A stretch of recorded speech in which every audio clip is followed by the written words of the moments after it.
చేస్తే నువ్వు హల్లో అన్నవంటే బెల్లం బువ్వ కన్నా తీయగుంటదంట ఎన్నడూ నాడు ఫోను చేసి బాగున్నావన్నవంటే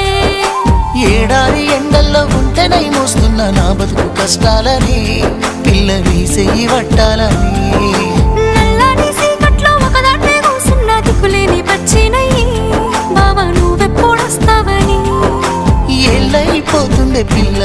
ఎన్నెలొచ్చింది మన బతుకులా ఏలైపోతుంది పిల్ల ఏలు వట్టంగా వస్తున్నాయా ఇన్నాళ్ళ ఎడబాటు ఎడవాసిపోతుందిలే ఈ సీనయ్య గుంటున్నదే సినదారా నీ కోసము ఈ దూరాన్ని చెరుపుతూ తీరాల తెగిరింది అందాల ఈ మానము